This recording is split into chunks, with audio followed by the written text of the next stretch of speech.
لا الہ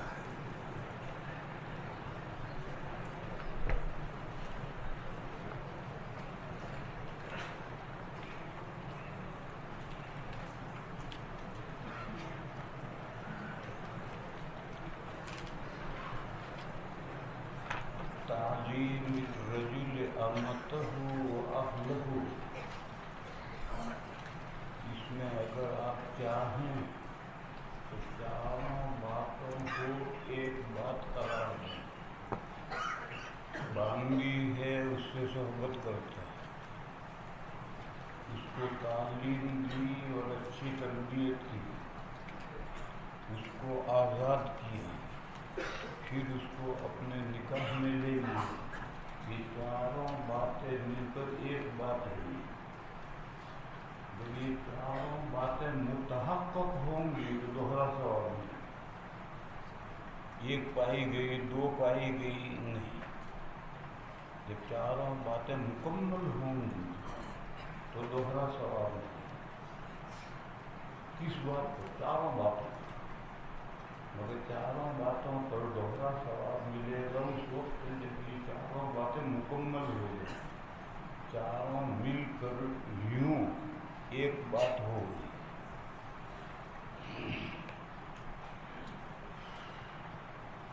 باب عزت الامام النساء و تعلیمہن. گورنمنٹ کی یہ ذمہ داری ہے. امام سے مراد ہے گورنمنٹ. گورنمنٹ کی یہ ذمہ داری ہے کہ عورتوں کی تعلیم کا بھی انتظام کرے اور ان کو وقتاً فوقتاً نصیحت کرنے کا بھی انتظام کرے. ظاہر ہے تعلیم سے مراد ہے دین کی تعلیم. دوسری تعلیم جو مباح ہے وہ عورتوں کے لیے بھی مباح ہے. جو مکروہ ہے، حرام ہے، وہ عورتوں کے لیے بھی مکروہ ہے، حرام ہے. باب میں مراد دینی تعلیم ہے. یہ فرض ہے، مردوں پر بھی فرض ہے، عورتوں بھی فرض ہے. اور یہ بات سکھلانے سے دین آئے. لڑکوں کو بھی سکھلانا، مردوں کو بھی سکھلانا، عورتوں کو بھی سکھلانا، دونوں کا انتظام کرنا یہ گورنمنٹ کی ذمہ داری ہے. مردوں کو بھی دین سکھلانے کا انتظام کرے، عورتوں کو بھی دین سکھلانے کا انتظام کرے. سیکھ گئے پھر وقتاً فوقتاً نصیحت بھی کرنی ہوتی ہے. وَذَكِّرْ فَإِنَّ الذِّكْرَىٰ تَنفَعُ الْمُؤْمِنِينَ.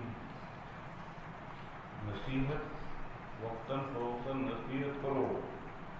یہ نصیحت کرنا مومنین کو کے لیے مفید ہے. مومنین میں مومنات بھی آتی ہیں. فَرِيضَةٌ عَلَىٰ كُلِّ مُسْلِمٍ. اس مسلم میں مسلمتن بھی ہے. ایسے مومنین میں مومنات بھی ہیں. وقتاً فوقتاً دین جاننے والوں کو بھی نصیحت کرنا، یعنی ان کی جانی ہوئی باتیں انہیں یاد دلانا، یہ مفید ہے. بس عورتوں کی نصیحت کا بھی گورنمنٹ کی ذمہ داری ہے، انتظام کرے جن کو وقتاً فوقتاً. ہندوستان جیسا ملک جو غیر اسلامی ملک ہے، غیر اسلامی ملکوں کو فقہ کی اصطلاح میں کہتے ہیں دارالحرب، اور اسلامی ملک کو دارالاسلام کہتے ہیں. اسلامی ملک دارالاسلام، غیر اسلامی ملک دارالحرب. یہ فقہ کی اصطلاح ہے. یہاں لڑکوں کی تعلیم کا انتظام بھی مسلمان کرتے ہیں. حکومت تو ہے ہی نہیں اسلامی جو لڑکوں کی تعلیم کا انتظام کرے. تو لڑکیوں کی تعلیم کا انتظام بھی لوگ کرتے ہیں. نسواں مدارس قائم کرتے ہیں اور تذکیر کا انتظام بھی تبلیغ والے کرتے ہیں. مہینے میں ایک مرتبہ ہر بستی میں عورتوں کو جمع کر کے ان کو نصیحت کرتے ہیں. پھر انہوں نے بڑھایا آگے، صرف گاؤں میں ایک جگہ نہیں، ان کو جماعت میں لے کر چلنے لگے، وہ آگے بڑھ گئے. اسی طریقے پر مدرسے والوں نے، نسواں مدرسے والوں نے لڑکیوں کی، عورتوں کی تعلیم کا انتظام کیا تو محض ڈھونگ ہو کر رہ گئے. جتنے نسواں تعلیم کے ادارے سب ڈھونگ ہیں. ایک تو انہوں نے اور لڑکیوں کے لیے کوئی نصاب ہی بنایا نہیں. جو لڑکوں کا نصاب وہ ان کو پڑھاتے ہیں. کیا بے تکی بات ہے. جو لڑکوں کا نصاب ہے وہی پڑھاتے ہیں. اگر تم لڑکیوں کا مدرسے قائم کرو تو نصاب تو بناؤ ان کو. کوئی نصاب نہیں بناتا. لوساکا میں ایک لڑکیوں کے مدرسے میں مجھے دعوت لے گئے کہ بخاری کا ایک سبق پڑھا دیجیے. میں گیا تو بخاری شریف کھول کر رکھی میرے سامنے کتاب الجہاد، اور کتاب الجہاد میں بھی باب تھا الجنت تحت بارقۃ السیوف، کہ یہاں تک سبق پہنچا. پڑھاؤ اسے. اب میں ان لڑکیوں کو کیا پڑھاتا. تو یہ بہت بڑی حماقت یہ ہے. اگر تم لڑکیوں کی مدرسے قائم کرتے ہو تو ان کا نصاب بناؤ. لڑکوں کا نصاب اور ہے، ان کا نصاب اور ہے. نہیں، کوئی نصاب نہیں بناتی. اس کا مطلب یہ کہ کوئی جد سنجیدگی ہے ہی نہیں، ہزل ڈھونگ ہے. دوسری غلطی یہ ہے کہ عورت مرد سے آدھی ہے. یہ طے شدہ اصول ہے. اسی اصول سے میراث میں بھائی کے حصے سے بہن کو آدھا ملتا ہے. اسی اصول سے شہادت کے بعد میں ایک مرد کی جگہ پر 2 عورتیں. شہادت کا تعلق علم سے ہے، فہم سے ہے، عقل سے ہے. وہاں ایک مرد کی جگہ پر 2 عورتیں. بس تعلیم کا مدار بھی تو فہم اور عقل پر ہے. بس لڑکوں کے نصاب سے ان کا نصاب 2 گنا ہونا چاہیے. لڑکے کا 8 سال ہے تو ان کے 16 سال چاہیے. تب لڑکوں کو 8 سال میں جتنا آتا ہے اتنا ان کو 16 سال میں آیا ہے. یہاں کر کے کہ مال آدھا ملتا ہے تو ان کے 4 سال میں بخاری پڑھا. مال آدھا تو نصاب بھی آتا. ارے جو اصول ہے اس اصول کو تم غلط چلا رہے ہو. عورت مرد سے آدھی، مال ملے گا آدھی، علم ملے گا آدھی. علم ملے گا آدھی. پورا علم دینا ہے تو لڑکوں کے نصاب سے 2 گنا نصاب بناؤ. دوسری حماقت یہاں کرتے ہیں. نتیجہ کیا ہے؟ پورے ملک میں سینکڑوں مدارس نسواں ہیں. حاصل کچھ نہیں. کوئی لڑکی عربی اور وہ دونوں پڑھانے کے قابل بھی نہیں نکلتی.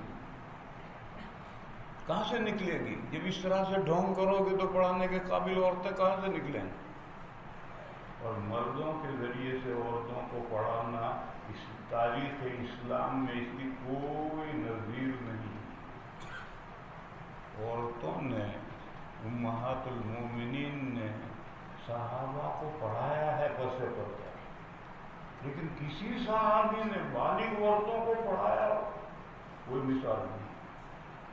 اور تاریخ اسلام میں بھی اس کی کوئی مثال نہیں کہ مرد نے بالغ لڑکیوں عورتوں کو پسے پردہ پڑھایا ہو. اسلام میں اس کی کوئی مثال ہے ہی نہیں. بس پڑھانے والی عورتیں چاہیے.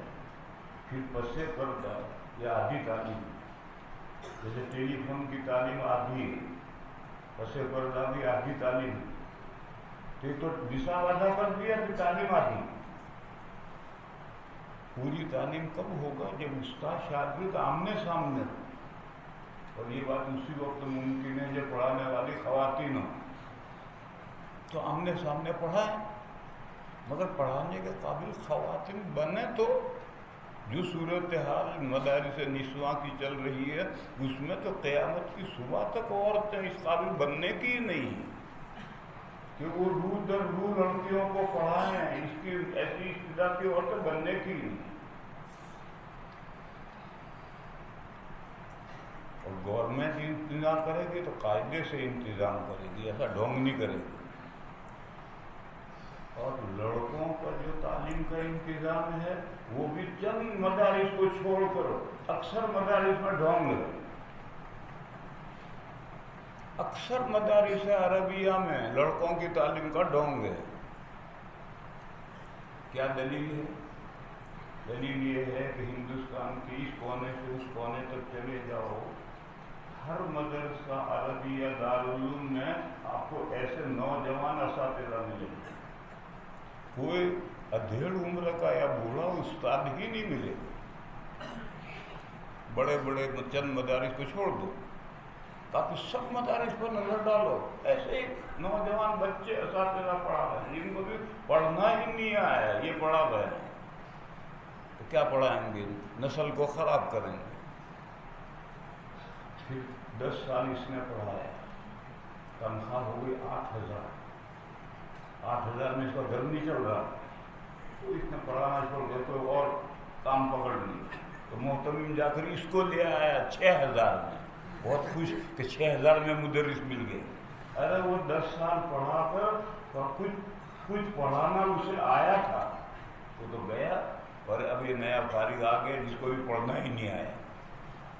یہی ڈھونگ تمام مدارس عربیہ میں چل رہا ہے، ایسے اساتذہ پڑھا رہے ہیں جو ابھی پڑھنا بھی ان کو ڈھنگ سے پڑھنا بھی نہیں آیا تو وہ پڑھا رہے ہیں۔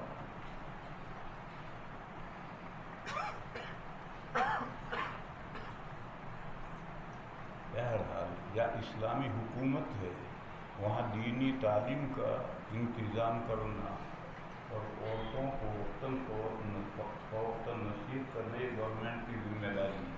کیوں؟ عورتیں آدھی امت ہیں، آدھے مرد ہیں آدھی عورتیں ہیں، یہ بھی اللہ کے بندے ہیں، یہ بھی اللہ کی بندیاں ہیں، یہ بھی مکلف ہیں، یہ بھی مکلف ہیں، ان کو بھی عمل کرنا ہے، ان کو بھی عمل کرنا ہے، ان کو بھی جنت میں جانا ہے، ان کو بھی جنت میں جانا ہے۔ تو تعلیم کے بغیر کیسے جنت میں چلے جائیں گے، اور تذکیر کے بغیر کیسے جنت میں چلی جائیں گے؟ اس لیے یہ معاملہ ہے۔ عزت وعظ، یعظ کا مصدر، اس کا مصدر وعظن بھی آتا ہے اور واو حذف کر کے عزتن بھی مصدر آتا ہے۔ باب عزت الامام النساء، اور مصدر عامل ہوتا ہے، فعل کی طرح شبہ فعل بھی عامل ہوتا ہے، تو عزت المصدر کے مفعول آ رہے ہیں آگے۔ باب عزت الامام النساء وتعلیمہن، وبه قال حدثنا سليمان بن حرب قال حدثنا شعبة بن أيوب قال سمعت عطاء بن أبي رباح قال سمعت ابن عباس قال أشهد على النبي صلی اللہ علیہ وسلم۔ یہ لڑکیوں کے جو مدرسے چلتے ہیں، کیوں چلتے ہیں؟ لڑکیوں کی تعلیم کی غرض سے؟ ہرگز نہیں۔ پیسہ، لڑکیوں سے فیس بھی لو اور چندہ بھی کرو، ڈبل ٹرافک۔ اس لیے دھڑا کر لڑکیوں کو مدرسہ قائم ہو رہا ہے، ان کو کوئی مطلب نہیں ہے لڑکیوں کی تعلیم سے۔ 700، 1000 فیس بھی لیں گے، چندہ بھی کرو۔ لڑکیوں کا مدرسہ ہم چلا رہے ہیں تو چندہ زیادہ ملتا ہے، بس اسی مقصد سے یہ نسواں مدرسہ قائم ہو رہے ہیں۔ عورتوں کی تعلیم سے کوئی غرض نہیں ہے ان کو۔ قال سمعت ابن عباس قال اشهد على النبي صلی اللہ علیہ وسلم۔ اشہد کے معنی ابن عباس کہتے ہیں میں قسم کھا کر کہتا ہوں، شہادت میں قسم کا مفہوم، میں قسم کھا کر کہتا ہوں کہ حضور نے یہ فرمایا۔ میں نے سنا ہے نہیں سنا اس سے کوئی بحث نہیں. حضور نے یہ فرمایا، یہ بات میں قسم کھا کر کہتا ہوں. اشہد علی النبی صلی اللہ علیہ وسلم. پھر اشکال ہوا کہ ابن عباس تو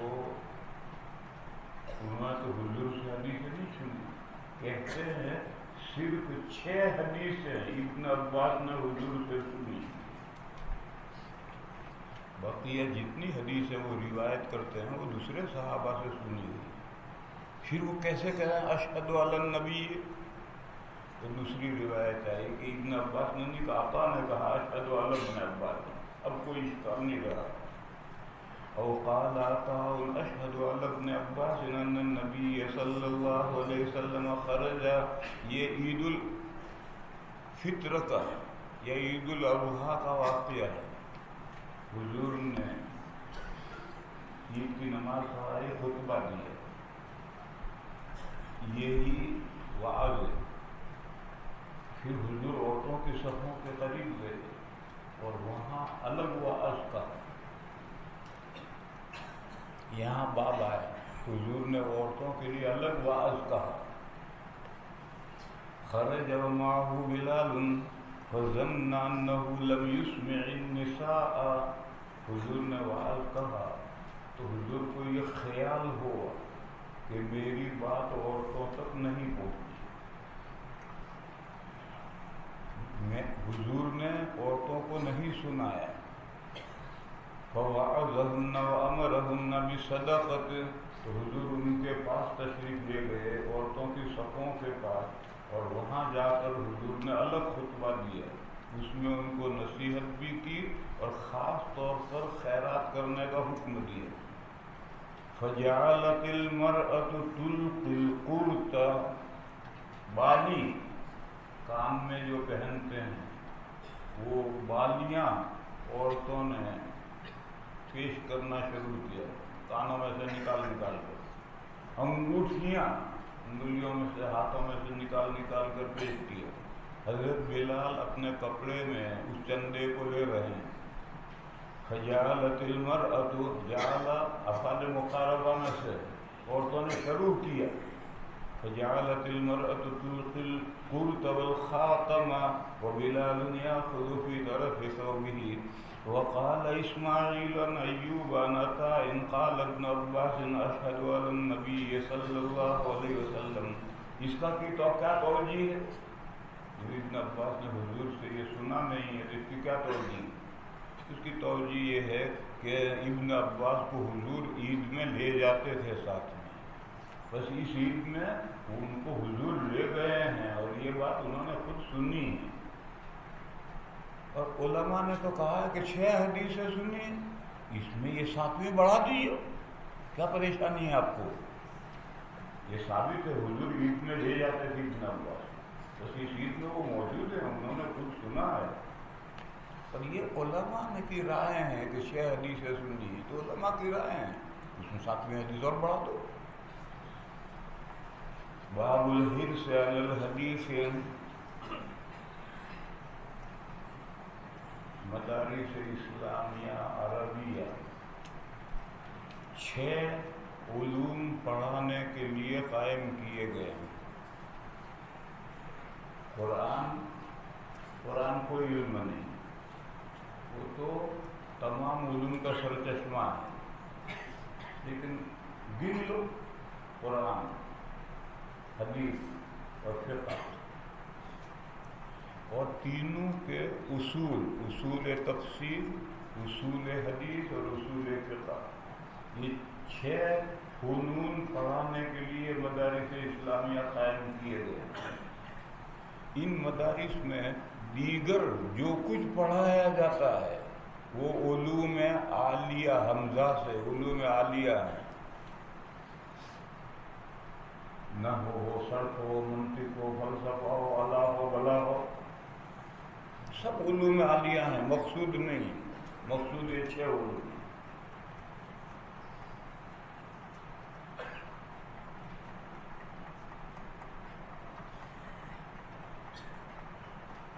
ان 6 علوم میں سے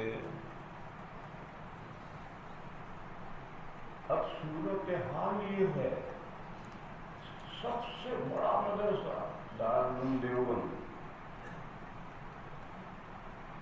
دارالعلوم دیوبند کے کسی فاضل کو تم بٹھا دو، حسامی نور الانوار کا امتحان دینے کے لیے نہیں دے سکتا۔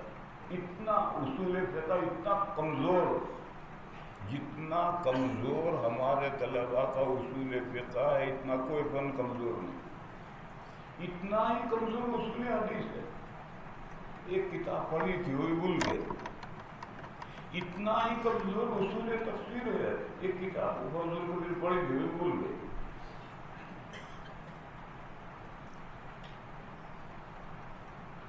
اور فقہ کا کیا حال ہے؟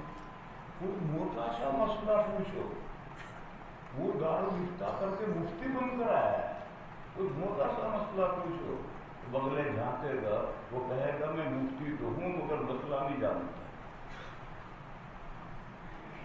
حدیث کا حال یہ ہے کہ دارالعلوم دیوبند کے فضلاء سے کہو 1000 حدیثیں سنا دے متون، 1000 میں 10 نہیں سنا سکتے، جبکہ 4 سال اس نے حدیثیں پڑھائی مگر 10 حدیثیں نہیں سنا سکتا۔ یہ حدیث کا حال۔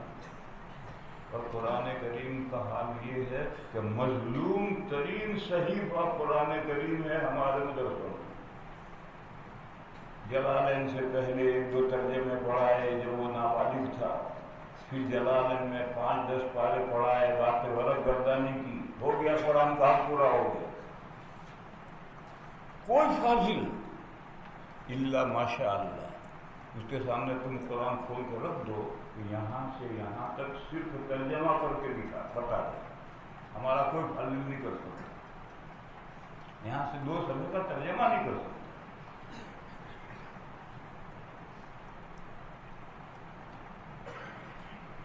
اس کی وجہ کیا ہے؟ اس کی وجہ یہ ہے کہ تم ابھی 6 مہینے کے بعد میں فارغ ہو جاؤ گے، علامہ بن جاؤ گے، قاضی دارالعلوم دیوبند ہو جاؤ گے، تمہارا پڑھنے کا سلسلہ رک گیا۔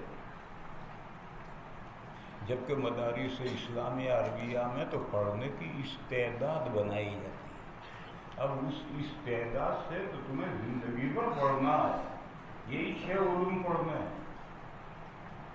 اور تم تو فارغ ہو گئے بیت الخلا سے، تم تو فاضل بن گئے، کچرے سے، فضول سے، کچرے سے فاضل بن گئے، اور جو استعداد بنی تھی وہ 1-2 سال میں ختم ہو گئی، تو کہاں سے آئے گا؟ دیکھو کالجوں میں یونیورسٹیوں میں ضرورت کی سب بات پڑھا دی جاتی ہے، اب نکلو جاؤ نوکری کرو۔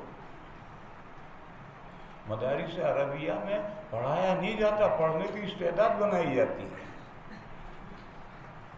پڑھنا تو اب تمہیں یہاں سے نکل کر ہے، اور جب تم نکل کر پڑھو گے ہی نہیں تو یہ نتیجہ ہوگا نہیں ہوگا۔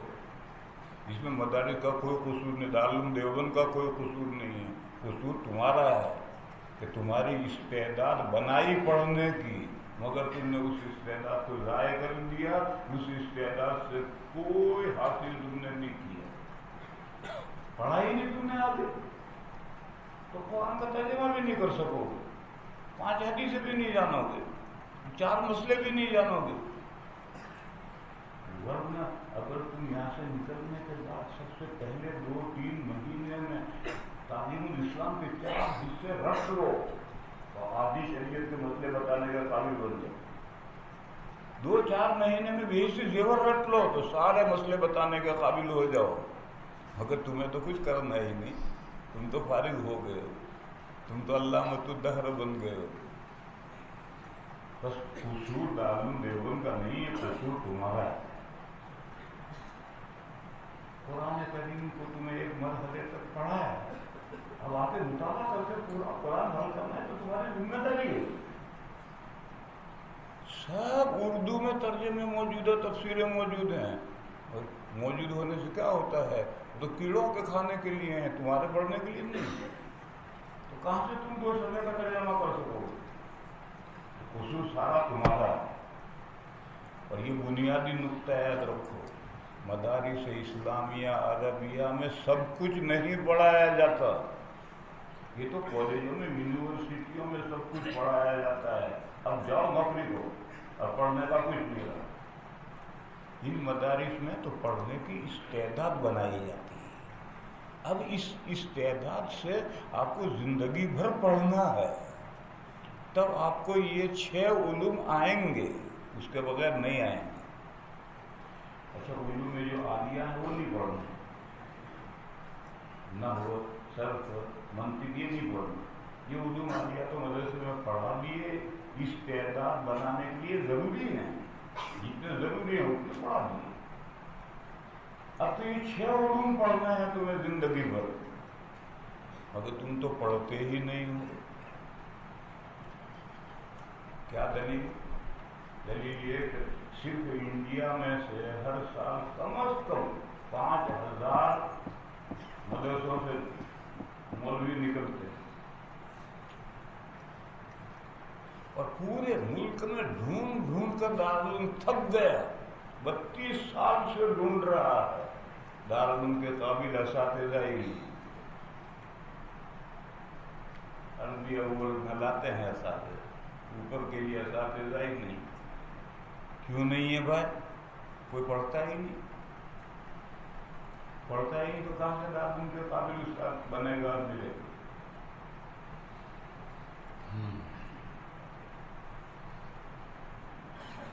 بس ان 6 علوم کی حرص ہونی چاہیے۔ کسی کی تخصیص نہیں ہے کہ قرآن کے صرف قرآن نہیں، صرف قرآن نہیں، صرف حدیث نہیں، صرف حدیث نہیں، صرف فقہ نہیں، صرف فقہ نہیں، اور صرف یہ 3 نہیں، ان کے تینوں کے اصول کے بغیر کوئی فن نہیں آتا۔ ایک حدیث ہے، اس کی وجہ سے حضرت نے ایک باب باندھا ہے، باقی حدیث کی کوئی تخصیص نہیں ہے۔ یہاں رک کر یہ سمجھو، پہلے علوم دینیا لڈو تھے، سارے علوم دینیا ایک لڈو تھے، بعد میں وہ لڈو الگ الگ ہوئے، یہ علم تفسیر ہو گیا، یہ علم حدیث ہو گیا، علم فقہ ہو گیا۔ پہلے یہ سب تقسیم نہیں تھی، سب علوم شرعیہ ایک لڈو تھے، اور صحابہ کرام کو سارے ہی علوم شرعیہ حاصل تھے۔ جس کی نظیر تمام دینی کام پہلے یک دانہ کوہ نور تھے۔ کوہ نور ایک ہیرا ہے ہمارے ہندوستان کا، اس وقت لندن میں ہے۔ جب انگریزوں نے یہاں حکومت کی تو وہ چرا کر لے گئے ہیں، ابھی لندن میں ہے، اور کہتے ہیں کہ وہ اس ہیرے کی قیمت پورے ہندوستان سے زیادہ ہے۔ کوہ نور کہتے ہیں اس کو۔ یہ یک دانہ کوہ نور ہے۔ تمام دینی کام پہلے یک دانہ کوہ نور تھے۔ صحابہ سب کچھ تھے، وہی مفسر تھے، وہی محدث تھے، وہی فقیہ تھے، وہی مبلغ تھے، وہی داعی تھے، وہی حکومتوں کے ذمہ دار تھے، وہی جہاد کرتے تھے، وہی مجاہدین تھے، سب کام صحابہ کرتے تھے۔ وہ یک دانہ کوہ نور تھے۔ پھر وہ کوہ نور ہاتھ سے گر گیا، اس کے 5 ٹکڑے ہو گئے چھوٹے بڑے۔ تو یہ جو 5 ٹکڑے ہیں، ان میں سے ہر ٹکڑا اپنی قیمت کھو نہیں دے گا، کروڑوں، ایک ایک ٹکڑا کروڑوں کا ہوگا، مگر جو یک دانہ کوہ نور کی قیمت ہے وہ ان ٹکڑوں میں سے کسی کی نہیں ہوگی۔ زمانہ جب آگے بڑھا تو وہ کوہ نور ٹوٹ گیا، حصے بکرے بن گئے، یہ مجاہد بن گئے، ان کا کام جہاد ہی جہاد، یہ مبلغ بن گئے، ان کا نام دعوت ہی دعوت، تبلیغ ہی دعوت الگ ہے، تبلیغ الگ ہے، ان کا کام تبلیغ ہی تبلیغ، یعنی مسلمان جو دین نہیں جانتے ان کو دین جنواؤ، یہ تبلیغ ہے۔ یہ دائی بن گیا ہے کہ غیر مسلم جو اسلام سے واقف نہیں ان کو اسلام سے واقف کرو. اور یہ نظام الدین والے جو دو لفظ ایک ساتھ استعمال کرتے دعوت و تبلیغ، دعوت و تبلیغ ٹھیکیدار بنتے ہیں دونوں شعبوں کے. دونوں شعبے ان کے پاس نہیں ہیں، ان کے پاس صرف تبلیغ ہے. وہ مسلمان جو دین نہیں جانتے ان کو دین جن ہو، اور جن غیر مسلم جو اسلام سے واقف نہیں ہے ان کو اسلام سے واقف کرو. یہ دعوت ہے. تو یہ بن گیا مبلغ، وہ بن گیا دائی، وہ بن گیا معلم، وہ بن گیا مجاہد، یہ بن گیا حکومت چلانے والا. یہ کوہ نور کے ٹکڑے ہو گئے، اور ہر ٹکڑے کی قیمت ہے. مگر کوئی ٹکڑا اگر یہ کہے کہ میں ہی کوہ نور ہوں تو غلط کہتا ہے. ارے تو کوہ نور کا ایک ٹکڑا ہے. کوئی یہ کہے کہ میں ہی صحابہ والا کام کرتا ہوں غلط کہتا ہے. صحابہ تو ایک دانہ کوہ نور تھے، تو اس ایک دانہ کا ایک ٹکڑا ہے. اور اگر کوئی یہ کہے کہ میں بھی کوہ نور ہوں، صحیح، تو بھی کوہ نور ہے، تو بھی کوہ نور ہے، تو بھی کوہ نور ہے. اور ہر ٹکڑے کی اپنی ایک قیمت ہے. کون سے ٹکڑے کی کیا قیمت ہے وہ اللہ بہتر جانتے ہیں. تبلیغ والوں نے بھی کو ہی کر دیا اور یہ کہا کہ صحابہ والا کام ہم ہی کر رہے ہیں، تو بقیہ سب طبلہ بجا رہے. اصل تھا بھی تبلیغ والے بھی دین کا کام کر رہے ہیں، یہ دعوت والے بھی دین کا کام کر رہے ہیں، یہ تعلیم والے بھی دین کا کام کر رہے ہیں، یہ مجاہدین بھی دین کا کام کر رہے ہیں، یہ حکومتیں چلا رہے ہیں، یہ بھی دین کا کام کر رہے ہیں. ہی کہنے کا کسی کو حق نہیں. اور اس کی مثال یہ ہے، یک دانہ کوہ نور، صحابہ کا کام یک دانہ کوہ نور کا. بعد میں کام پھیلے تو کسی نے یہ شعبہ پکڑ لیا، کسی نے وہ شعبہ پکڑ لیا، کسی نے وہ شعبہ پکڑ لیا. بس یہ اسی ایک دانہ کوہ نور کے سب حصے ہیں. ان میں سے کوئی کوہ نور یک دانہ نہیں ہے. اسی طرح سے یہ نظیر ہے. اسی طرح سے صحابہ کے زمانے میں تمام علوم ایک تھے، قرآن، حدیث، فقہ، تینوں کے اصول، سب علوم دینیہ، علوم شرعیہ. بس اس وقت میں حدیث کی الگ سے کوئی تخصیص ہی نہیں تھی، فقہ کی کوئی الگ سے تخصیص ہی نہیں تھی، قرآن کی الگ سے تخصیص ہی نہیں تھی. جیسے حضرت نے جو باب قائم کیا ہے اس باب کو حدیث سے ثابت کرنا بہت مشکل ہے. حضرت ابو ہریرہ نے ایک سوال کیا، حضور نے فرمایا میں ایسا سمجھتا تھا کہ سب سے پہلے یہ سوال تم ہی کرو گے، کیونکہ میں دیکھ رہا ہوں تم حدیثوں کے بڑے حدیث ہو. یہاں باب ہے، حدیثوں کے بڑے حدیث ہو.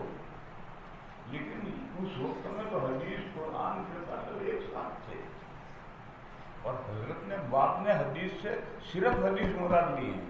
تیسری صدی میں تو تقسیم ہو گئی، یہ قرآن، یہ فقہ، یہ حدیث. تو بعد میں جو حدیث ہے وہ تو ایک حصہ ہے، اور حدیث میں جو لفظ حدیث ہے وہ تو مجموعہ ہے. میں دیکھ رہا ہوں تم حدیث کے بڑے حدیث ہو، یعنی علوم دینیہ کے بڑے حدیث ہو. یعنی سب سے پہلے یہ سوال مجھ سے تم ہی کرو گے، ایسا میں سمجھتا. باب الحرص علی الحدیث وبه قال حدثنا عبد العزیز بن عبد اللہ قال حدثني. دیکھو یہ جو باتیں میں نے کہی ہیں یہ سالوں سے کہہ رہا ہوں مگر کوئی نتیجہ نہیں نکلا. کوئی 5-7 آدمی مل جائیں جو پڑھنے کے بعد پھر زندگی بھر پڑھنے کا تہیہ کرے، 5 آدمی نہیں ملے. اس لیے میں تو مایوس ہو گیا ہوں آپ لوگوں سے، بالکل مایوس ہو گیا ہوں. آپ لوگوں سے کچھ کہنا ہی گناہ. یہ جو باتیں کہی تھی اسے واپس لے رہا ہوں میں. بیکار میں نے باتیں کہی، تم میں سے ایک بندہ اس پر کبھی نہیں عمل کرے. انا للہ کہ انشاءاللہ کہنا تو بہت آسان ہے، انشاءاللہ کہنا تو بہت آسان ہے، انشاءاللہ کہنے سے تو طلاق بھی نہیں پڑتی۔ اور پھر مولویوں کا انشاءاللہ خدا کی پناہ۔ وبه قال حدثنا عبد العزيز بن عبد الله قال حدثني سليمان عن عمرو بن ابي عمرو عن سعيد بن ابي سعيد المقبري عن ابي هريره انه قال قيل يا رسول الله، سوال کیا ہے؟ قیامت کے دن آپ کی سفارش کے ساتھ سب سے زیادہ نیک وقت کون بنے؟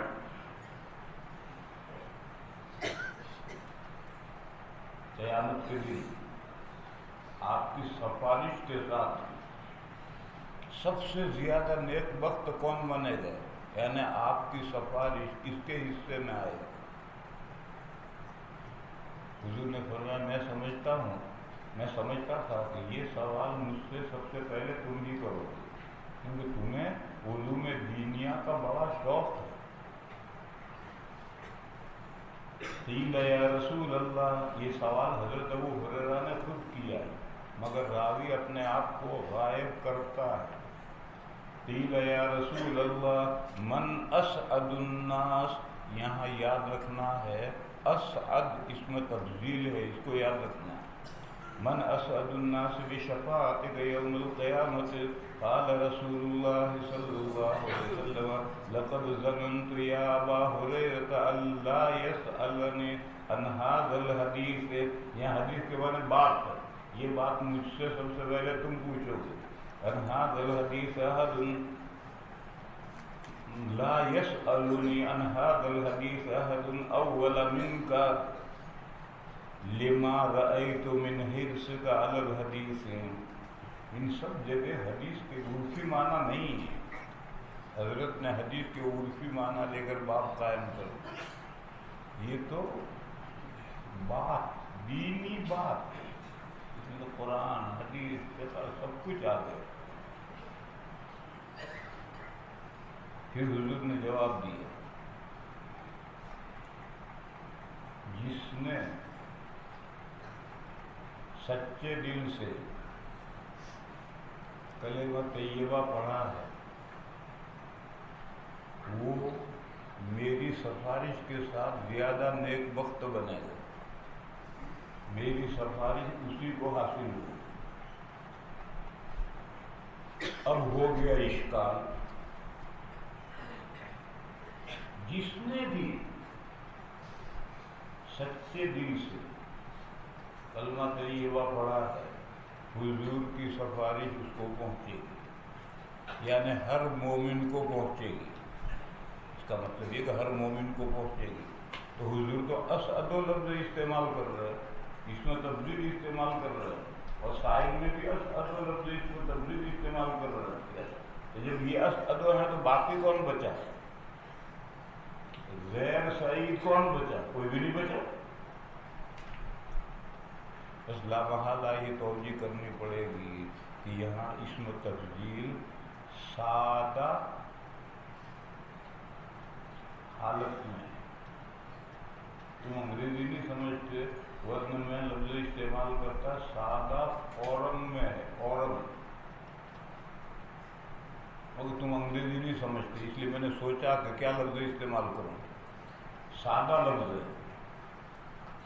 اور قرآن میں حدیثوں میں اسم تفضیل سادہ الفاظ میں آئے، اللہ نزل احسن الحدیث کتابا متشابہا مثانیہ، احسن الحدیث یعنی قرآن، تو قرآن احسن الحدیث کا ہے،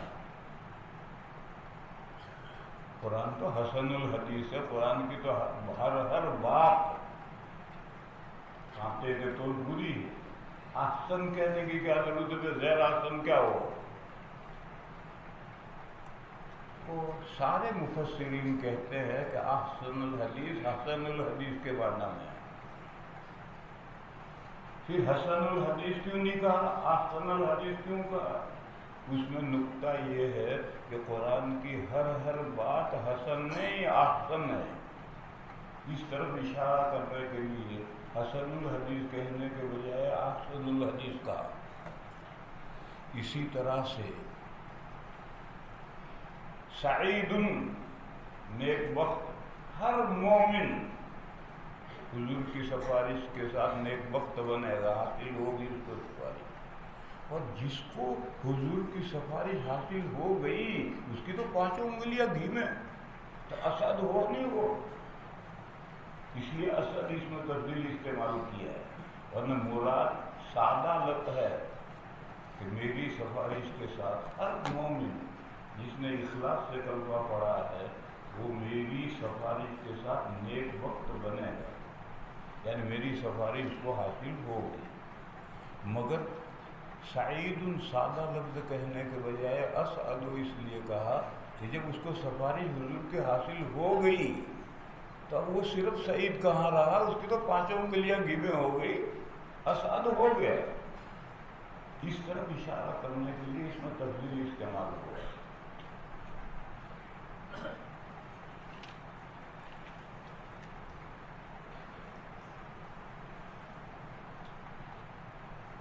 اسعد الناس بشفاعتی یوم القیامت من قال لا الہ الا اللہ خالصا من قلبه او قال نفسه.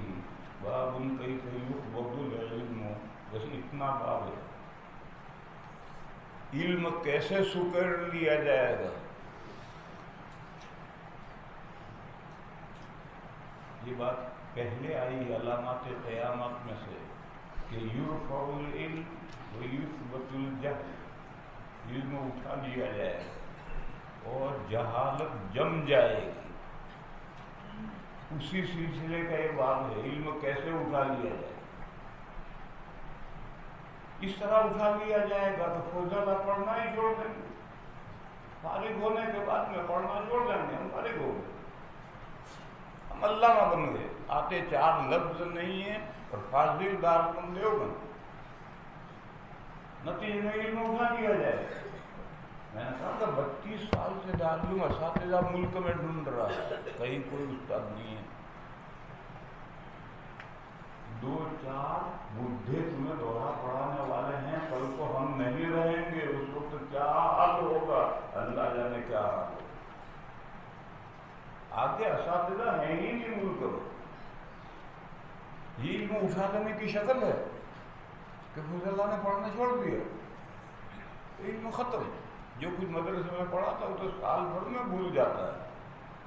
تم گھر جاتے ہو چھٹیوں میں 2 مہینے میں آدھا بھول کر آتے ہو، تو سال بھر اگر نہیں پڑھو گے تو سب بھول گئے.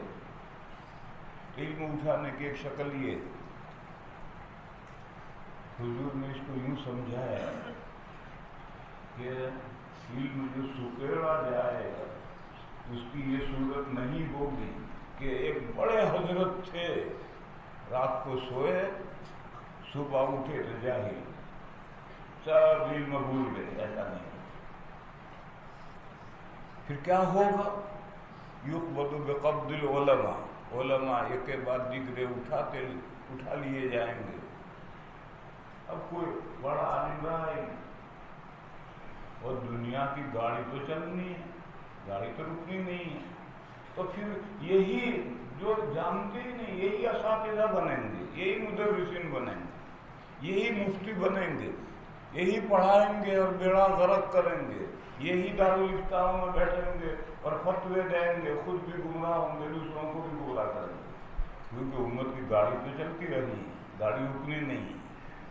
اور جب سب علماء ایک کے بعد دیگرے اٹھ گئے تو پھر یہ صورتحال ہوگی. یہ حضور نے فرمایا کہ علم اس طرح سکڑ لیا ہے. بڑا عالم تھا، رات کو تو عالم تھا، صبح اٹھا تو سب علم بھول گئے. ایسا نہیں. آہستہ آہستہ سب بڑے علماء اٹھ جائیں گے تو پیچھے جو جاہل علماء رہ جائیں گے وہی سب عہدے سنبھالیں گے. مفتی وہ بنیں گے، مدرسین وہ بنیں گے، مبلغین وہ بنیں گے، واعظین وہ بنیں گے. گاڑی تو امت کی چلنے والی ہے، گاڑی رکنے کی نہیں ہے.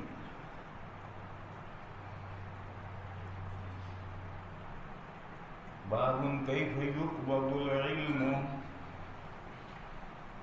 حضرت عمر بن عبدالعزیز رحمۃ اللہ علیہ جو خلیفہ بنے، پہلی صدی مکمل ہوئی تب وہ خلیفہ بنے۔ اس سے پہلے حضرت فاروق اعظم رضی اللہ تعالی عنہ کے ذہن میں یہ بات آئی تھی کہ حدیثوں کو سرکاری ریکارڈ میں لے لیا جائے،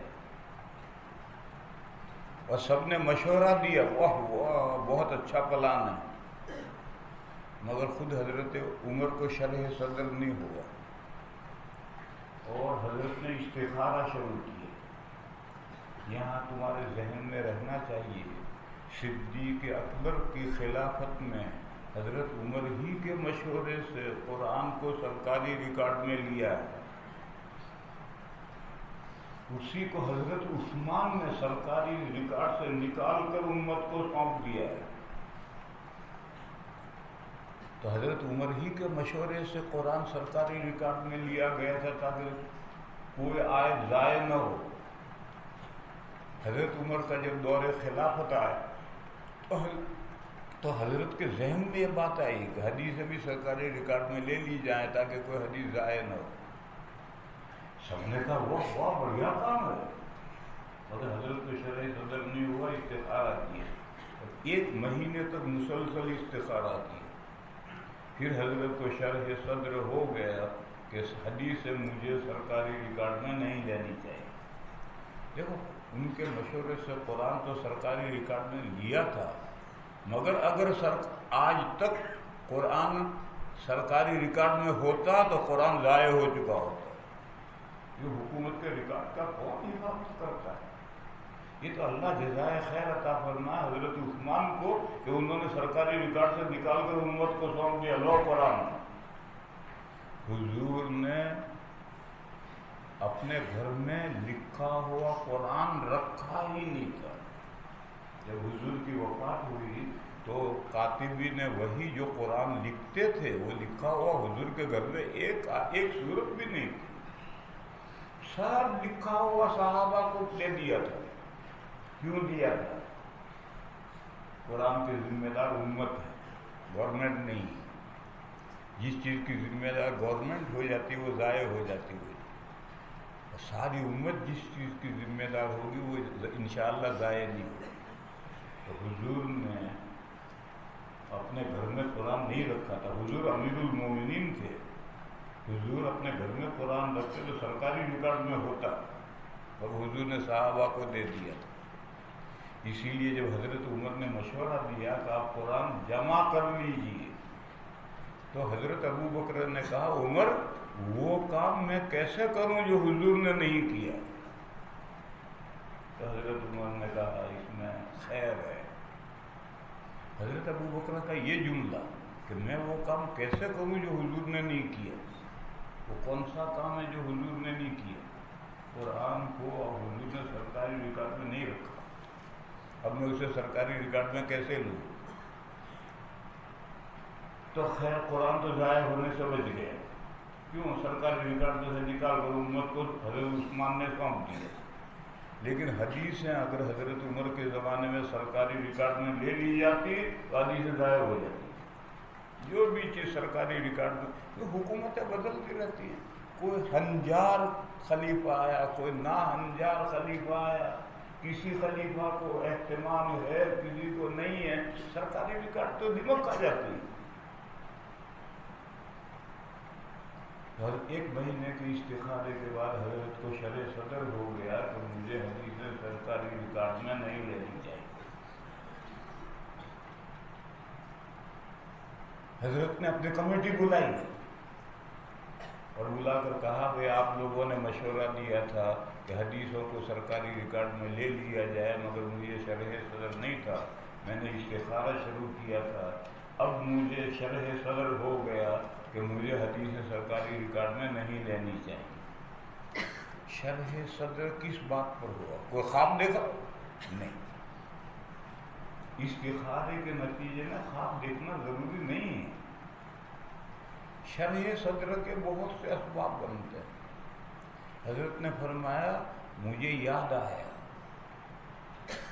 کہ پچھلی امتوں نے اللہ کی کتابیں کس طرح ضائع کر دی. انہوں نے اپنے نبیوں کی باتیں لکھ لی اور وہ اپنے نبیوں کی باتوں میں ایسے لگ گئے کہ اللہ کی کتابوں کے ساتھ جو اہتمام ہونا چاہیے وہ نہیں ہوا تو اللہ کی کتابیں ضائع ہو گئی. وہ نبیوں کی باتوں میں لگ گئے. فرمایا واللہ لا البس بکتاب اللہ شیئا، میں اللہ کے کتاب کے ساتھ کسی چیز کو رلاؤں گا نہیں. اس کے بعد سے حضرت اتنے سخت ہو گئے تھے کہ جس گورنر کو بھیجتے تھے ان کو آخری وصیت یہ کرتے تھے جب تم جاؤ گے تو لوگوں کی بھیڑ اکٹھا ہو جائے گی. حضرت سلمان آئے حدیثیں سننے کے لیے لوگ اکٹھا ہوں گے، ان کو قرآن سنائیے، حدیثیں مت سنائیے. حضرت سلمان ایک جگہ پر گئے، بڑا مجمع جمعہ کے دن اکٹھا ہو گیا. حضرت سلمان گورنر آئے ہیں، حدیثیں سنیں گے. حضرت نماز کے بعد ممبر پر آئے، سورہ بقرہ شروع کر دی اور پوری سورہ بقرہ سنائی. پھر فرمایا نہانا عمر، ہمیں عمر نے حدیث بیان کرنے سے منع کیا. وہ یہی ہے کہ جو توجہ قرآن کی طرف چاہیے وہ چاہیے. اگر وہ توجہ کم ہو جائے گی قرآن ضائع ہو جائے گا، اور قرآن ضائع ہو گیا وہ تو دین اسلام کا متن ہے. متن نہیں رہے گا تو دین کیسے رہے گا؟ اور حدیث اگر کوئی ضائع ہوگی تو کیا فرق پڑتا ہے؟ یہ تو قرآن کی شرح ہے. متن موجود ہے تو مجتہدین خود ہی اس متن سے دین نکال لیں گے. یہ زمانہ چلتا گیا 100 سال مکمل ہونے کو آئے. حضرت عمر بن عبدالعزیز رحمۃ اللہ علیہ خلیفہ بنے. اب اتنے 100 سال تک زبانی روایتیں چلنے کی وجہ سے 3 نئی باتیں پیدا ہو گئی. اگر اسی طرح سے زبانی روایت کا سلسلہ چلتا رہے گا تو آگے بہت مشکل پیش آئے گی. پہلی بات، 50 ہجری کے بعد اسناد شروع ہوئی. 50 ہجری تک کوئی اسناد نہیں تھی. حدیث سنو متن یاد کرو، حدیث سنو متن یاد کرو. کس سے سنا یاد نہیں رکھنا. اسناد تھی ہی نہیں. 50 ہجری کے بعد میں اسناد شروع ہوئی اور 50 سال میں 5 نسلیں گزرتی. نظر دوڑاؤ، آدمی میری مثال لو. میں نے اپنے دادا کو دیکھا، دادا، میرے والد، میں، میرے بچے اور میرے پوتے. 50 سال میں 5 نسلیں گزرتی. تو اب 50 سال کے اندر سند میں 5 راوی آ گئے. اور آدمی اپنے اساتذہ کو تو پہچان سکتا ہے اور یاد بھی رکھ سکتا ہے کہ میں نے یہ بات فلاں استاد سے سنی، انہوں نے حضرت شیخ الہند سے سنی، کیونکہ میں اپنے اس استاد کو بھی جانتا ہوں، حضرت شیخ الہند کو بھی جانتا ہوں. لیکن جب اساتذہ میں ایسے نام آ جائیں جن کو میں نہیں جانتا تو اس سند کو یاد رکھنا بڑا مشکل ہے. دیکھو محدثین کو لاکھوں حدیثیں یاد تھی، تمہیں سند کے ساتھ 5 حدیثیں بھی یاد نہیں کر سکتے. کیوں؟ وہ راوی تمہارے پہچانے ہوئے نہیں تو خلط ملط ہو جائے گا، کیسے یاد رکھو؟ اور یہ محدثین تھے، ان کے تو راوی سب پہچانے ہوئے تھے. تو اگلے 50 سال ہوتے ہوتے سند لمبی ہوئی ہے اور اسی طرح سے اگر چلتی رہے گی تو آج ایک حدیث کی سند میں 50 راوی ہوتے ہوں گے. کون یاد رکھے گا اسے زبانی؟ تو ایک تو نئی چیز یہ پیدا ہوئی، 50 ہجری کے بعد اسناد شروع ہوئی. دوسری نئی بات یہ پیدا ہوئی کہ راوی معتبر اور غیر معتبر ہونے شروع ہو گئے. بعض راوی حافظہ مضبوط ہے، صحیح بیان کر رہے ہیں، بعض کا حافظہ مضبوط نہیں ہے، وہ حافظے کی کمزوری سے گڑبڑ ہو جاتی ہے. تو اگر اسی طرح سے قیامت تک حدیث حفظ کرنے کا سلسلہ سند کے ساتھ رہے گا تو بڑا مشکل پڑ جائے گا. تیسری بات یہ پیدا ہوئی کہ بالقصد کچھ لوگ حدیثیں گھڑ گھڑ کر کے اور سندیں گھڑ گھڑ کر، حدیث نہیں سندیں بھی گھڑ گھڑ کر چلانے لگے. جو حدیث گھڑ سکتا ہے وہ سند کیوں نہیں گھڑ سکتا؟ اب یہی سلسلہ آگے چلے گا تو آگے تو اور بدماش نہ ہنجار آئیں گے. بس حضرت عمر ابن عبدالعزیز رحمۃ اللہ علیہ کے ذہن میں یہ بات آئی. دیکھو حضرت عمر ابن عبدالعزیز، ان کی نانی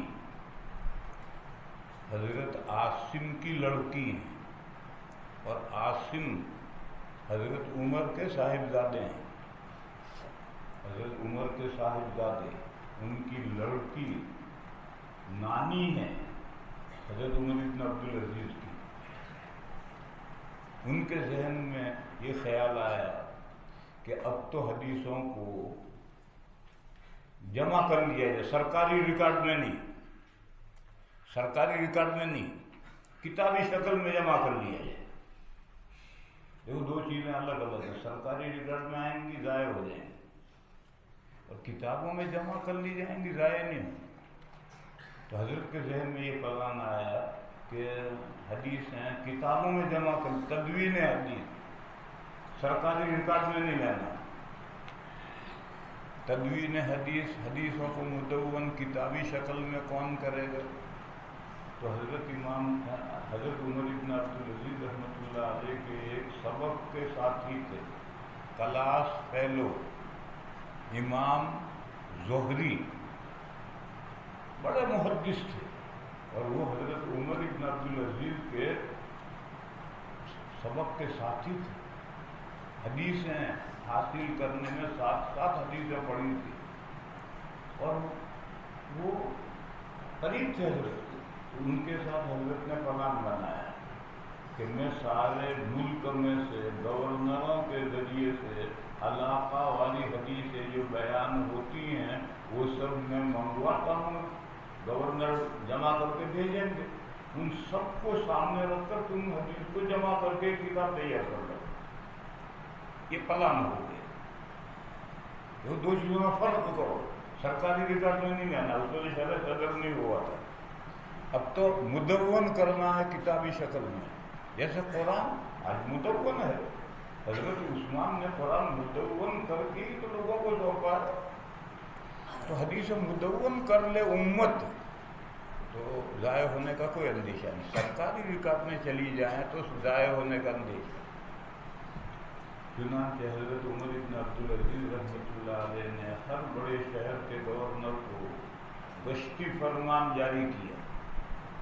گشتی فرمان وہ حکم کہلاتا ہے، وہ خط لے کر جانے والا اس شہر میں پہنچا، گورنر کو دیا، اس نے اس کی نقل لے لی، پھر وہ لے کر اس شہر میں پہنچا، اس کے گورنر کو دیا، اس نے نقل لے لی، وہ پورے ملک کے ہر گورنر کو وہ خط پہنچا دے گا، اور سب اس کی نقلیں لے لیں گے اور اس پر عمل شروع ہوگا.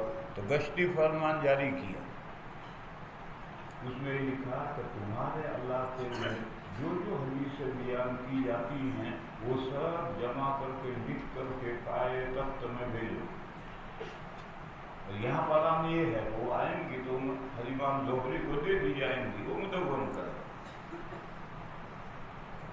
اب گورنروں کے پاس یہ خطوط پہنچے تو گورنر تو بیچارے کیا کریں گے، ان کو کہاں اتنی فرصت. تو شہر کے جو بڑے علماء ہیں ان کے ذریعے سے گورنر کام کروائیں. تو ہر شہر کے علماء نے، گورنروں نے اپنے شہر کے بڑے محدثین کو یہ کام سونپا کہ یہ سب حدیثیں جمع کر کے کوفے میں، یمن میں، دمشق میں، مدینہ میں، مکہ میں جو جو حدیثیں محدثین بیان کرتے ہیں وہ ساری لکھ کر مجھے دو تاکہ میں وہاں بھیجوں. محدثین نے کام شروع کر دیا. ابھی کام پائے تکمیل کو نہیں پہنچا تھا تو عمر ابن عبدالعزیز رحمۃ اللہ علیہ کا انتقال ہو گیا. ان کے بعد ولید پلید خلیفہ بنا. کہتے ہیں اسی ولید نے زہر دیا حضرت. اس لیے میں نے پلید لفظ استعمال کی، یہ خلیفہ بنا، اس کو کیا لینا دینا تھا علی کو؟ تو حضرت نے جو حکم دیا تھا وہ کل عدم ہو گیا، مگر گورنروں نے جو محدثین کو کام سپرد کیا تھا تو محدثین اپنے طور پر کام کرتے رہے، اور یوں تدوین حدیث شروع ہو، وہ سب آئیں اور امام زہری مدون کرے، یہ نہیں ہوا، بلکہ ہر جگہ کے محدثین اپنے اپنے طور پر حدیثوں کو جمع کرتے رہے۔ چنانچہ سب سے پہلے علاقہ والی حدیثیں کرتا ہے، پھر جب علاقہ والی حدیثیں جمع ہو گئی تو پھر خیال آئے کہ بہت ساری کتابیں ہو گئی، تو پھر سب کا مجموعہ تیار ہوگا، جوا میں لکھی گئی، پھر جوا میں لکھی گئی، اس کے بعد یہ سوال آیا کہ جو رنگ گڈھا ہو گیا، اس میں تو مرفوع حدیثیں بھی ہیں، صحابہ کے اقوال بھی ہیں، تابعین کے اقوال بھی ہیں، موقوف بھی ہیں، مقطوع بھی ہیں، لہذا ایسی کتابیں لکھی جائیں جس میں صرف مرفوع حدیث ہو اور صحیح غیر صحیح نہیں، مرفوع حدیث ہو، صحابہ و تابعین کے اقوال نہ لیے جائیں، صرف مرفوع حدیث۔ پھر چوتھا دور آیا کہ نہیں، مرفوع بھی صحیح حدیث ہے، بخاری شریف اس چوتھے دور کی مرفوع اور صحیح حدیث۔ سب سے پہلے تو صحابہ کے فتاویٰ بھی لیے جاتے تھے اور اکابر تابعین کے فتاویٰ بھی لیے جاتے تھے، موقوف اور مقطوع ساری حدیثیں لی جاتی ہیں۔ موطا مالک پڑھو، سب حدیث سب ہے اس میں، تابعین کے اقوال بھی ہیں، صحابہ کے فتاویٰ بھی ہیں، اور بڑے دو امام تینوں سے استدلال کرتے تھے، مرفوع، موقوف، مقطوع، سب سے استدلال کرتے تھے۔ پھر سب سے پہلے حضرت امام شافعی علیہ الرحمہ نے یہ نظریہ پیش کیا کہ موقوف نہیں، جو موقوف نہیں تو مقطوع کہاں سے؟ ان کا قول تم نے نور العنوان میں پڑھا ہے، صحابہ کے تعلق سے تو ہم رجال ونحن رجال، صحابہ کے فتاویٰ ہم کو حجت نہیں ہے، وہ بھی امت کے مجتہد ہیں، ہم بھی امت کے مجتہد ہیں۔ تو سب سے پہلے حضرت امام شافعی علیہ الرحمہ نے یہ رائے قائم کی کہ صرف مرفوع حدیث ہے، موقوف مقطوع نہیں۔ پھر جیسے حضرت امام مالک محدثین کے سر خیل ہیں، سارے محدثین امام مالک کے شاگرد ہیں، پھر دوسرے مرتبے میں امام شافعی علیہ الرحمہ تمام محدثین کے سر خیل ہیں، آگے جتنے محدثین آئیں گے امام شافعی علیہ الرحمہ کے شاگرد ہوں۔ تو حضرت امام شافعی علیہ الرحمہ کا یہ نظریہ بعد کے محدثین میں قبول کر لیا گیا، بس حدیث مرفوع، صحابہ تابعین کے اقوال نہیں۔ پھر اور زمانہ آگے بڑھا تو حضرت اسحاق ابن راہوے رحمۃ اللہ، یہ امام احمد کے شاگرد ہیں، استغفر اللہ، امام احمد ابن حنبل کے کلاس فیلو اور بڑے مجتہد ہیں حضرت اسحاق ابن راہوے۔ ان کے وقت سے ایک نیا خیال پیدا ہوا کہ ہر حدیث مرفوع بھی نہیں، صحیح۔ ان کی محفل میں، اسحاق ابن راہوے کی محفل میں یہ بات آئی کہ کوئی بندہ اٹھتا اور صحیح حدیث اکٹھا کرتا۔ امام بخاری سبق میں تھے، امام بخاری کہتے میرے دل میں یہ بات بیٹھ گئی اور انہوں نے یہ کتاب لکھی۔ تو موقوف مقطوع حدیثیں نہیں، صرف مرفوع، یہ خیال حضرت امام شافعی علیہ الرحمہ سے چلا۔ پھر مرفوع میں بھی صرف صحیح، یہ خیال حضرت اسحاق ابن راہوے سے چلا، مگر یہ خیال دوسرا صحیح حدیث ہے، دوسرے درجے کی حدیثیں نہیں، یہ خیال کو قبول عام حاصل نہیں ہوا۔ سب سے پہلے تو امام مسلم نے امام بخاری کا اختلاف کیا۔ امام بخاری نے بخاری شریف میں صرف صحیح حدیثیں دی، امام مسلم نے کہا نہیں حسن حدیث ہے، انہوں نے صحیح مسلم میں حسن حدیث دی، اور ارباب سنن نے کہا نہیں ضعیف حدیث ہے، انہوں نے سنن میں ضعیف حدیث دی۔ تو یہ جو آخری رائے صرف صحیح، یہ بات تو چلی نہیں، اور یہ بات تو ہے بھی غلط، کیونکہ یہ صحیح اور ضعیف یہ حدیث کی صفتیں نہیں ہیں، یہ تو سند کی صفت ہے،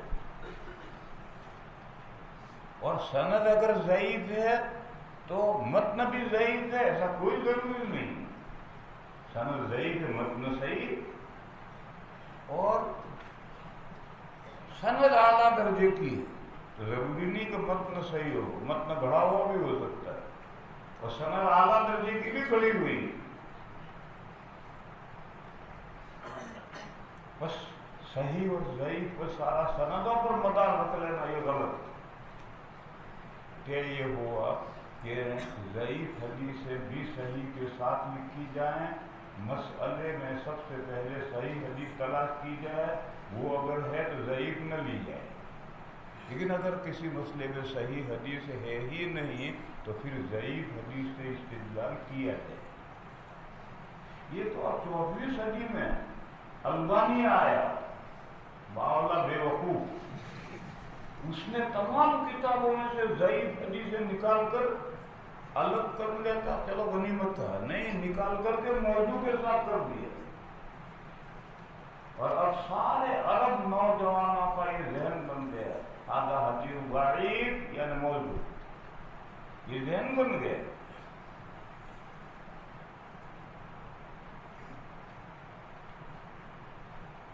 تو میں بہت آگے چلا گیا، میں تو یہ کہہ رہا تھا کہ حضرت عمر بن عبدالعزیز کا جو پلان تھا وہ تو رہ گیا، لیکن گورنروں نے محدثین کو کام سونپا تو تدوین حدیث شروع ہو۔ امام بخاری علیہ الرحمہ حضرت عمر بن عبدالعزیز کا قول لائیں گے اور اس میں اپنی طرف سے 2 باتیں بڑھائیں گے۔ وہ جو 2 باتیں ہیں یہ حضرت کے ذہن کی ترجمانی کرتے ہیں، وہ صحیح نہیں ہے، دیکھو غور سے پڑھو۔ وَكَتَبَ عُمَرُ بْنُ عَبْدِ الْعَزِيزِ إِلَىٰ أَبِي بَكْرِ بْنِ حَزْمٍ، یہ مدینہ کے گورنر ہیں، ان کو مخاطب کر کے خط لکھا ہے، اور وہ خط سبھی گورنروں کے پاس جائے گا۔ انظر ما كان من حدیث رسول اللہ صلی اللہ علیہ وسلم فاکتبہ، جو تمہارے مدینہ منورہ میں جو حدیث محدثین بیان کرتے ہیں وہ لکھ کر میرے پاس بھیجو۔ پھر اس خط میں یہ بھی تھا کہ خاص طور پر 2 کی حدیثیں لکھ کر بھیجو، ایک عمرہ کی، عمرہ حضرت عائشہ کی شاگردہ تھی، بڑی محدثہ جلیل القدر، اور حضرت اسعد بن زرارہ ایک انصاری صحابی ہیں، بہت بڑے، ہجرت کے بعد دوسرے سال میں ان کا انتقال ہو گیا، اگر وہ ہوتے تو حضرت ابو بکر کے پائے کے پلے کے آدمی تھے، لیکن بہت جلدی ان کا انتقال ہو گیا۔ ان کے لڑکے تھے عبد الرحمن، وہ بھی صحابی ہیں، ان کی یہ بیٹی ہیں امرہ، یہ تابعیہ ہے، اور یہ حضرت عائشہ کی شاگردہ تھی، حضرت عائشہ کی حدیث ان کو بہت مضبوط یاد تھی۔ دوسرے حضرت عائشہ کے بھتیجے تھے قاسم، حضرت عائشہ کے بھائی تھے محمد، ان کے لڑکے ہیں قاسم، یہ مدینہ کے فقہاء 7 میں سے ہیں، یہ حضرت عائشہ کے بھتیجے ہیں، ان کو اپنی پھوپھی کی حدیثیں بھی بڑی مضبوط یاد تھی، تو خاص طور پر لکھا کہ ان 2 کی حدیثیں لکھ کر بھیجو، اور ان کے علاوہ جو دیگر محدثین حدیثیں بیان کرتے ہیں وہ بھی لکھ کر بھیجو۔ کیوں؟ کہ مجھے یہ اندیشہ ہے کہ اسی طرح سے سند لمبی چلتی رہی اور زبانی یاد کرنے کا سلسلہ چلتا رہا تو زیادہ دنوں تک نہیں چل سکے گا، حدیثیں مٹ جائیں گی، لوگ یاد کرتے کرتے تھک جائیں گے۔ فإني خفت دروس العلم وذهاب العلماء، ذهاب العلماء یہاں باب ہے، علم کیسے اٹھے گا؟ علماء اٹھ جائیں گے، علماء مر جائیں گے، علماء کا انتقال ہو جائے گا، علماء کے سینوں میں سے علم کھینچ نہیں لیا جائے گا، علماء ایک کے بعد دیگرے اٹھ جائیں گے تو علم مٹ جائے گا۔ دروس کے معنی مٹنا۔ یہاں تک حضرت عمر بن عبدالعزیز رحمۃ اللہ علیہ کا قول ہے، خط ہے۔ پھر اس کے بعد میں دو باتیں امام بخاری بڑھاتے ہیں، اور یہ دو باتیں امام بخاری علیہ الرحمہ نے جو بڑھائی ہیں تو آگے سند سے واضح کریں گے کہ حضرت عمر کا خط یہاں تک ہے، آگے کی باتیں میری ہیں، یہ بات آگے سند سے واضح کریں گے۔ ایک بات صرف حدیث مرفوع لی جائے، صحابہ و تابعین کے اقوال نہ لیے جائیں، یہ امام بخاری بڑھا رہے ہیں۔ یہ رائے حضرت امام شافعی علیہ الرحمہ سے چلی کہ صرف حدیث مرفوع، موقوف مقطوع نہیں۔ وَلَا يُقْبَلُ إِلَّا حَدِيثُ النَّبِيِّ صلی اللہ علیہ وسلم، حنفیہ اور شافعی مالکیہ اس سے متفق نہیں، اور خود حضرت امام بخاری علیہ الرحمہ بھی متفق نہیں، کیونکہ ابواب جب شروع کریں گے تو ابواب کے ضمن میں صحابہ کے اقوال بھی لائیں گے، تابعین کے اقوال بھی لائیں گے۔ کیوں لا رہے؟ اس کے بغیر فقہ مرتب ہو ہی نہیں سکتی۔ یہ تو حضرت نے ہیلا نکالا، پجامے کے اندر اور پجامے کے باہر، یہ ہیلا نکالا کہ باپ کے ذیل میں جو میں روایت لاؤں وہ بخاری کی روایتیں نہیں، حدثنا کہہ کر جو روایتیں بیان کرو وہ بخاری کی روایت۔ یہ تو ہیلا نکالا، پجامے کے اندر پجامے کے باہر۔ یہ کیا ہیلا ہو؟ صحابہ اور تابعین کے فتاوی کے بغیر فقہ مرتب ہو ہی نہیں سکتی۔ اور یہ جو ہے کہ مرفوع حدیث بھی صحیح کوئی یہاں نہیں ہے، وہ تو حضرت نے اسحاق بن راہوی کی مجلس میں یہ تذکرہ آیا اور حضرت کے دل میں یہ خیال بیٹھ گیا اور حضرت نے طے کیا میں ایسی کتاب لکھوں گا جس میں صرف صحیح حدیثیں ہوں۔ امام بخاری علیہ الرحمہ کی اس رائے کی کسی نے موافقت نہیں کی، ان کے شاگرد امام مسلم نے بھی موافقت نہیں کی، انہوں نے مسلم شریف لکھی اور اس میں حسن حدیثیں بھی لی۔ دوسری بات،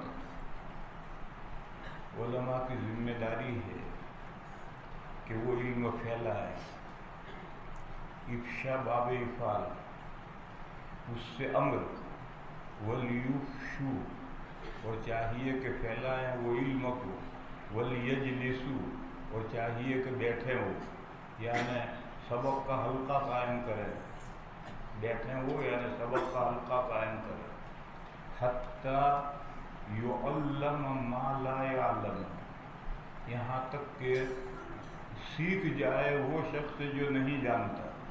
فإن العلم لا يهلك حتى يكون سرا، علم ختم نہیں ہوگا جب تک وہ پرائیویٹ نہ بن جائے۔ جب علم پرائیویٹ بن جائے گا تو علم ختم ہو جائے گا۔ اس کی نظیر ہندوؤں کے یہاں مذہبی علم ختم، کیوں ختم ہو گیا؟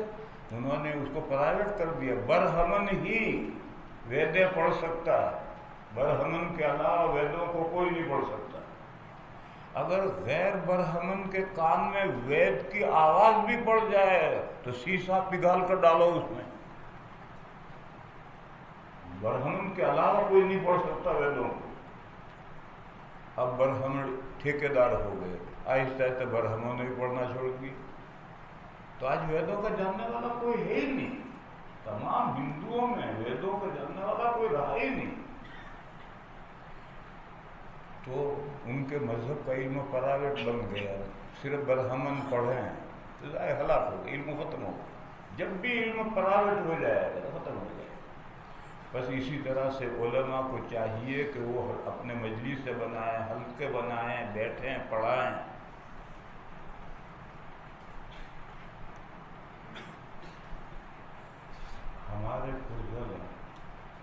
کم سے کم اتنا کر لیں کہ ہر مسجد میں، ہر گاؤں میں، ہر محلے میں دین کی معتبر کتاب لے کر بیٹھیں اور وہ پڑھ کر سنائیں، اپنی طرف سے کچھ نہ کریں، کیونکہ ہر شخص تشریح کا حق نہیں ادا کر سکتا، اوندا سیدھا کرے۔ معتبر کتاب لو جس کو عوام سمجھ سکے۔ امداد الفتاویٰ دے کر تم بیٹھ جاؤ تو امداد الفتاویٰ تو تمہیں نہیں سمجھو گے، عوام کو پڑھ کر سناؤ گے تو کیا سمجھیں؟ ارے تعلیم الاسلام سناؤ، تعلیم الدین سناؤ، صفائی معاملہ سناؤ، اغلاط العوام سناؤ، جو عوام کے کام کی کتاب ہو اور عوام اس کو سمجھ سکیں وہ پڑھو، اور قرآن کریم کی تفسیر پڑھو، ہفتے میں 3 دن یہ 3 دن یہ، 1 دن ہم دے دو۔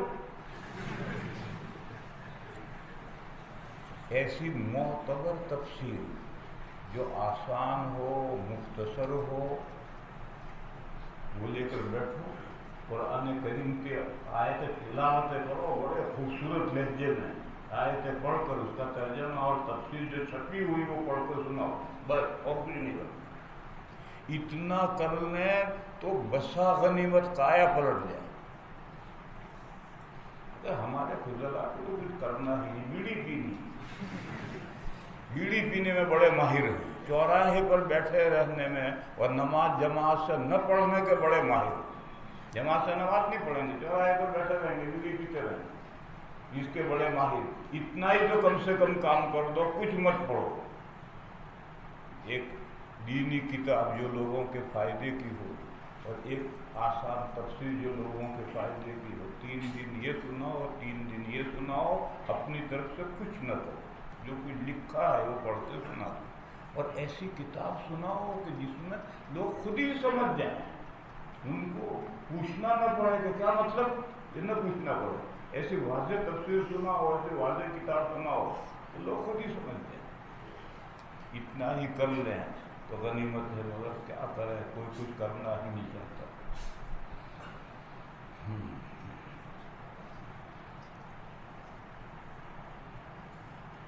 تو یہ اتنا لمبا قول یہ حضرت نے بڑھایا۔ پہلی بات تو یہ بڑھائی کہ صرف حدیث قبول کی ہے، اس سے اتفاق نہیں۔ آپ خود اپنے بات کی پابندی نہیں کر سکتے، اور آپ کو ابواب کے اندر موقوف اور مقطوع حدیث لانی پڑی ہے، اس کے بغیر فقہ کیسے مکمل ہوگا؟ ہاں، دوسری بات سر آنکھوں پر علم کو پھیلاؤ، نہیں پھیلاؤ گے تو علم ضائع ہو جائے، اور پھیلانے کی صورت یہ ہے کہ بیٹھو، حلقہ بناؤ، پڑھانے کے قابل ہو پڑھاؤ، پڑھانے کے قابل نہیں ہو تو لوگوں کو تفسیر اور حدیث کی تفسیر، حدیث، دینیات، تعلیم الدین، اس طرح کی کتابیں سناؤ تاکہ لوگوں کو نصیحت ہو اور لوگ دین سے واقف ہوں۔ یہ جو دوسری بات ہے وہ سر آنکھوں پر، وَلْيُفْشُوا الْعِلْمَ وَلْيَجْلِسُوا حَتَّى يُعَلَّمَ مَن لَّا يَعْلَمُ فَإِنَّ الْعِلْمَ لَا يَحْلِقُ حَتَّى يَكُونَ سِرًّا۔ اب سند لا کر یہ بتاتے ہیں کہ امام حضرت عمر ابن عبدالعزیز کا قول یہاں ختم ہوا، آگے میری بات ہے۔ وَبِهِ قَالَ حَدَّثَنَا عَلَاءُ بْنُ عَبْدِ الْجَبَّارِ قَالَ حَدَّثَنَا عَبْدُ الْعَزِيزِ بْنُ مُسْلِمٍ عن عبد اللہ بن دینار بذالک کا کیا مطلب؟ یعنی حدیث عمر بن عبدالعزیز الی قولی ذهب العلماء، یہاں تک حضرت عمر بن عبدالعزیز کا جو قول ہے وہ اس سند سے مروی ہے۔ آگے میری بات ہے۔ وبه قال حدثنا اسماعیل بن ابی اویس قال حدثني مالك عن هشام بن عروة عن ابيه عن عبد الله بن عمرو بن العاص قال سمعت رسول الله صلى الله عليه وسلم يقول ان الله لا يقبض العلم انتزاعا ينتزعه من العباد۔ ترجمہ، بے شک اللہ تعالیٰ نہیں سکڑیں گے علم کو کھینچ لینے کے طور پر، جھپٹ لیں اللہ تعالیٰ اس علم کو بندوں سے. رات کو بڑا عالم تھا, سویا, صبح کچھ بھی نہیں جانتا, ایسا نہیں ہوگا. وَلَكِنْ يَقْبِضُ الْعِلْمَ بِقَبْضِ الْعُلَمَاءِ حَتَّى إِذَا لَمْ يَبْقَ, مجرد سے معروف بھی پڑھ سکتے, حَتَّى إِذَا لَمْ يُبْقِ, باب افعال سے بھی پڑھ سکتے, یہاں تک کہ جب نہیں رہیں گے, لم یبقا, یہاں تک کہ جب باقی نہیں رکھیں گے اللہ, لم یبقی. حتی اذا لم یبق عالم اتخذ الناس رؤوسا جہالا, کیوں؟ گاڑی تو چلنے کی ہے, گاڑی تو چلتی رہے گی, گاڑی رکے گی نہیں.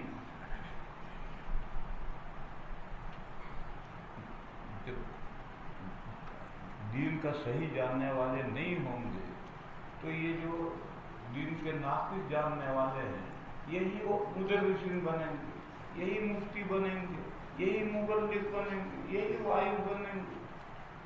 اتخذ الناس رؤوسا جہالا فسئلوا فافتوا بغیر علم فضلوا واضلوا. قال الفربري حدثنا عباس قال حدثنا قتيبة قال حدثنا جرير بن هشام نحوه باب هل يجعل للنساء يوم علاهدة في العلم. تذکیر میں نے بتایا تھا کہ گورنمنٹ کی ذمہ داری ہے کہ وہ عورتوں کی دینی تعلیم کا بھی انتظام کرے اور وقتاً فوقتاً نصیحت کا بھی انتظام کرے. یہ جو وقتاً فوقتاً نصیحت ہے یہ مردوں کے لیے بھی, مردوں کو بھی روز روز نصیحت نہیں کی جائے, وقتاً ایسے عورتوں کے لیے بھی وقتاً فوقتاً نصیحت کی جائے گی اور اس کے لیے دن متعین کیا جائے گا, نصیحت کرنے والا آدمی متعین کیا جائے گا, کس جگہ پر اکٹھا ہوں گے اس کو متعین کیا جائے گا. پرانے زمانے میں جب بجلی نہیں تھی تو علماء نے لکھا تھا کہ رات میں عورتوں کا کوئی اجتماع جائز نہیں. یہ اس زمانے کا ہے جس زمانے میں بجلی نہیں تھی. اس زمانے کتابوں میں مسئلہ لکھا ہے کہ رات میں عورتوں کا کوئی اجتماع جائز نہیں, دن میں اجتماع رکھو. اسی زمانے کا یہ مسئلہ تھا کہ رات میں بکرا قربانی, بکروں کا قربانی کے دنوں میں رات میں قربانی نہیں کر سکتے. اب بجلی آ گئی, دن سے بھی زیادہ روشنی ہو گئی, اب رات میں قربانی کر سکتے ہو, دن میں ضروری نہیں. تو یہ جو کتابوں میں مسئلہ لکھا تھا وہ اس وقت جو اندھیرا تھا, اندھیرے میں اس کا بکرا تھا, اس کا بکرا پکڑ کے ذبح کر دیا, اپنا بکرا رہ گیا, ایسی غلطی ہو سکتی تھی اور ذبح بھی صحیح نہ ہو, ایسی غلطیاں ہوتی تھی. تو اس وقت کا مسئلہ کتابوں میں لکھا تھا کہ رات میں قربانی مکروہ ہے, ذبح کرنا مکروہ ہے. اب مکروہ نہیں, کیوں؟ اب بجلی آ گئی, دن جیسی روشنی ہو گئی. بس اب جہاں دن جیسی روشنی ہے اور جہاں بجلی بھاگتی نہیں وہاں رات میں بھی اجتماع رکھ سکتے ہیں. جہاں بجلی بھاگتی ہے, کب بھاگے گی کب آئے گی کچھ پتہ نہیں, وہاں اب بھی یہی مسئلہ ہے, رات میں اجتماع نہیں, دن میں عورتوں کا اجتماع. اور جہاں بجلی بھاگتی ہی نہیں وہاں رات دن برابر ہے. بہرحال جگہ متعین ہوگی, تصدیق کرنے والا آدمی متعین ہوگا, یہ سب گورنمنٹ کا انتظام ہوگا. اب جماعت والے کرتے ہیں, دن میں کرتے ہیں, رات میں نہیں کرتے, اور جگہ متعین کرتے ہیں, اور جو گفتگو کرنے والا ہے وہ پس پردہ گفتگو کرتا ہے, یا کوئی عورت اگر ایسی ہے تو وہ نصیحت کرتی ہے. یہ صحیح طریقہ ہے, یہ اس کا انتظام ہے. یہاں تک تو ٹھیک تھا, لیکن پھر وہ عورتوں کو لے کر ساری دنیا میں گھومنے لگے, یہ غلط ہے. یہ جو تبلیغ والے جماعتیں لے کر عورتوں کی گھومنے لگے, اس کا کیا ثبوت ہے؟ جیسے نسواں مدرسوں میں بورڈنگ کا کیا ثبوت ہے؟ لڑکیاں صبح آئیں, پڑھ کے شام کو اپنے گھر جائیں, بس یہیں تک جائز. یہ جو لڑکیوں کے بورڈنگ شروع ہو گئے ہیں یہ تو ناجائز ہے, اس کا کوئی ثبوت نہیں. ایسے ہی عورتیں جو جماعتوں میں گھومتی ہیں یہ تو ناجائز ہے, اس کا کوئی ثبوت نہیں ہے. جتنا ثبوت ہے وہیں تک رہو, آگے مت بڑھو. تو عورتیں پڑھائیں اور بورڈنگ نہیں، صبح لڑکیاں آئیں شام کو اپنے پر، اور عورتیں پڑھائیں ایسے مدرسے، اور پڑھائیں ڈھونگ نہ کریں، ایسے کام کرنا ضروری ہے، مگر کوئی کر کے دکھائے تو۔ اور یہ جو چل رہا ہے جس کا حال تم جانتے ہو، باب هل يجعل للنساء يوم على حدة في العلم، یہ جو على حدة ہے یہ وہی لفظ ہے جو اردو میں على حدہ ہے، مگر ہم اردو میں ملا کر لکھتے ہیں، عربی میں علا کو الگ لکھتے ہیں، حدتن کو الگ لکھتے ہیں، ایک ہی لفظ وہی ہے، معنی بھی ایک ہے۔ وبه قال حدثنا آدم قال حدثنا شعبة قال حدثني ابن الأصبهاني قال سمعت أبا صالح ذكوان يحدث عن أبي سعيد الخدري قال ایک مرتبہ عورتوں نے نبی پاک صلی اللہ تعالی علیہ وسلم کو درخواست کی، یا رسول اللہ مرد آپ پر غالب آ جاتے ہیں، بس ہمارے لیے کوئی دن متعین کیجیے۔ کیا مطلب؟ حضور کے زمانے میں طریقہ یہ تھا، نماز کے بعد حضور کی مجلس ہوتی تھی مسجد نبوی میں، مردوں کے پیچھے عورتیں بیٹھتی تھیں، عورتیں بھی نماز میں آتی تھیں تو مجلس میں شریک ہوتی تھی، اور مردوں اور عورتوں کی صفوں کے درمیان میں کوئی پردہ لٹکا نہیں ہوتا تھا، مجلس میں بھی عورتیں پیچھے بیٹھتی تھی، کوئی پردہ نہیں، یہ طریقہ تھا۔ ایسی صورت میں سامنے جو ہوتے ہیں ذہن ادھر چلا جاتا ہے اور انہی سے تعلق رکھنے والی باتیں ہونے لگتی ہیں، پیچھے جو بیٹھے ہیں ان کا خیال ہی نہیں آتا۔ غلب علیک الرجال کا یہ مطلب ہے۔ رمضان میں باہر ہوتا ہوں، اتوار میں عورتوں کے لیے بیان کرتا ہوں، تو میں اپنے کمرے میں اکیلا ہوتا ہوں، اور جو لوگ گاڑیوں میں اپنی خواتین کو لے کر آتے ہیں وہ میرے سامنے بیٹھنا چاہتے ہیں، میں ہٹا بھگاؤ اپنے سامنے نہیں بیٹھنے دیتا، میں کہتا ہوں تمہیں بات سنو، جاؤ مسجد میں بیٹھ کے سنو، آواز اوپر جا رہی ہے عورتوں میں تو مسجد میں بھی آ رہی، میرے سامنے مت بیٹھو۔ کیوں؟ وہ سامنے بیٹھتے ہیں تو میں یہ بھول ہی جاتا ہوں کہ میں عورتوں سے خطاب کر رہا ہوں، اور یہ جو سامنے بیٹھے ہیں انہیں کے تعلق سے باتیں شروع ہو جاتی ہیں، اور عورتیں تو بیچاری رہ جاتی ہیں۔ تو جب کوئی سامنے ہو ہی نہ تو ذہن میں ایک میں عورتوں سے خطاب کر رہا ہوں، ان کے تعلق سے باتیں کہوں گا، وہی شکل یہاں ہے، جو حضور کے سامنے تو مرد بیٹھے ہیں تو انہی کے تعلق سے باتیں شروع ہو جاتی ہیں، اور پیچھے جو عورتیں ہیں ان کا تو خیال ہی نہیں رہا۔ تو عورتوں نے درخواست دی کہ ایک ایسا دن ہو جس میں ہم ہی ہم ہوں، سامنے مرد نہ ہو، تو ہمارے تعلق سے آپ باتیں فرمائیں۔ بہت معقول مطالبہ تھا، یہ خاص دن نہیں۔ دیکھو مرد اور عورتیں دو نوعیں نہیں ہیں، ایک نوع کی دو صنفیں ہیں، ایک خربوزہ ہے، اس کو کاٹا بیچوں بیچ سے لوگ کھاتے ہیں، ایسے نوع ہے انسان، اس نوع کی دو صنفیں ہیں، اور یہ خربوزے کی دو پھاکیں ہیں، دونوں کے احکام ایک ہے، یہ میٹھا یہ کڑوا، بس مرد اور عورتوں کے احکام یکساں ہیں۔